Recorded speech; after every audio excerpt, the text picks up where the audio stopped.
আসসালামু আলাইকুম সবাই, কেমন আছো আপুরা? আলহামদুলিল্লাহ ভালো আছি আমি। আপুরা, একটা কামিজ কাটতে হলে প্রথমে ওই ব্যক্তির শারীরিক যে মাপ, সেই মাপগুলো একটা একটা করে তারপর তোমাদেরকে নিতে হবে। যদি ওই ব্যক্তি তোমাদেরকে বলে যে বডি থেকে আমাকে বডি মেপে একটা জামা তৈরি করে দিন, তখন কিন্তু তোমার যে বেসিক মাপগুলো আছে সেগুলো কিন্তু কোনো কাজেই আসবে না। কাস্টমারকে জিজ্ঞেস করে নিতে হবে প্রথমত যে আপনি কেমন পরেন, অর্থাৎ জামাটা কি আপনি ঢিলেঢালা পরেন নাকি আপনি ফিটিংস পরতে পছন্দ করেন। তারপর তাকে জিজ্ঞেস করতে হবে আপনি যে গলা পরেন, গলাটা কি সাধারণ একটা গলা আমি আমার পছন্দ মতো দিয়ে দিব নাকি আপনার কোনো পছন্দ আছে, কারণ এক একজন মানুষের এক এক রকম চাহিদা থাকবে। তারপর আপনি আপনার ড্রেসটা কতটুকু লম্বা বানাতে চান। কাস্টমার অনেক সময় নিজের চয়েসটা কিন্তু নিজেরাই বলে দেয়।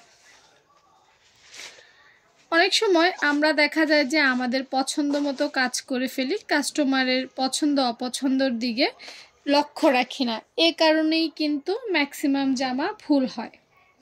আবার অনেকেই আছে যারা কাজ করতে গিয়ে কাস্টমারকে জিজ্ঞেস করাটাও ভুলে যায়।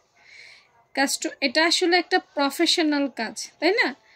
এটা আমাদের মন মর্জি আমরা আরেকজনের উপরে চাপিয়ে দিতে পারি না। একটা কাস্টমারকে কিন্তু খুঁটিয়ে খুঁটিয়ে সকল কিছু জেনে নিতে হবে। যখন একজন কাস্টমারকে খুঁটিয়ে খুঁটিয়ে আমরা সব কিছু জেনে নিব, তখনই শুধুমাত্র একটা পারফেক্ট জামা বানানো সম্ভব। প্রত্যেকটা মানুষের চাহিদা আলাদা, প্রত্যেকটা মানুষের পছন্দ আলাদা, ইচ্ছা আলাদা, অনিচ্ছা আলাদা।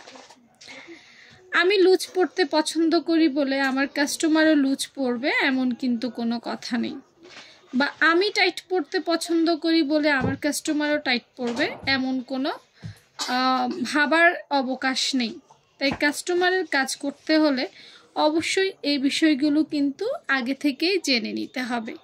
আর এই জেনে নিতে গেলেই তোমাদের ভুল হওয়ার সম্ভাবনাগুলো কেটে যাবে। তাছাড়া কাজ করতে করতে অভিজ্ঞতা বাড়ে, এক একটা মানুষ এক এক রকম কথা বলে, সেক্ষেত্রেই কিন্তু আমাদের কাজের অভিজ্ঞতাগুলো বেড়ে যায়। তা আপুর দীর্ঘদিনের অভিজ্ঞতা থেকে আমার কাছে মনে হয়েছে যে প্রত্যেকটা কাস্টমারকে আলাদা আলাদা জিজ্ঞেস করে তার পছন্দ অপছন্দগুলো জেনেই ড্রেস বানাইলেই ড্রেসটা পারফেক্ট হয় বা তার পছন্দ মতো হয়। এতে করে কাস্টমারেরও আগ্রহ বাড়ে, চাহিদা বাড়ে।